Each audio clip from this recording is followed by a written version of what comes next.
Personne n'a jamais expliqué ce qui s'est passé. En décembre 1900, sur une petite île perdue au nord de l'Écosse, 3 gardiens de phare ont disparu. Pas de traces de lutte, pas de corps, pas d'explication. Quand les secours sont arrivés, le dîner était encore posé sur la table.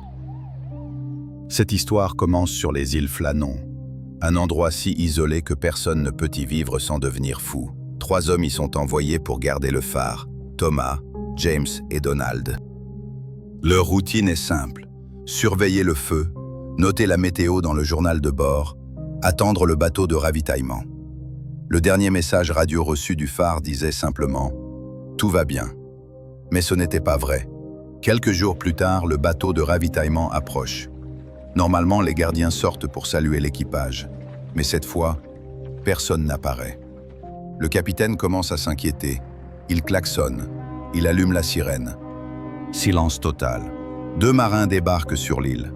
Ils ouvrent la porte du phare et découvrent les lits parfaitement faits, les manteaux accrochés, les horloges, toutes arrêtées à la même heure. Et sur la table, 2 assiettes encore chaudes. La 3e, vide. Dans le journal de bord, les phrases deviennent étranges. La tempête est terrible. James pleure. La mer hurle. Problème.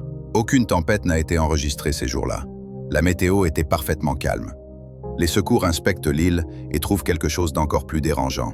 Une corde arrachée, un rocher déplacé et des traces, stoppées net au bord d'une falaise, comme si les 3 hommes avaient été aspirés. Depuis, personne n'a pu expliquer ce qui s'est passé. Les théories vont dans tous les sens. Une vague géante? Impossible. Ils auraient laissé des signes. Une dispute qui tourne mal? Pourquoi les manteaux seraient-ils restés sur place? Phénomène paranormal? Certains habitants jurent avoir vu la lumière du phare s'allumer seule durant plusieurs nuits. Le gouvernement a classé l'affaire. 124 ans plus tard, les gardiens du phare n'ont jamais été retrouvés.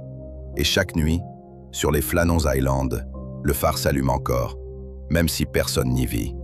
Si tu veux d'autres histoires réelles impossibles à expliquer, abonne-toi à tes risques et périls.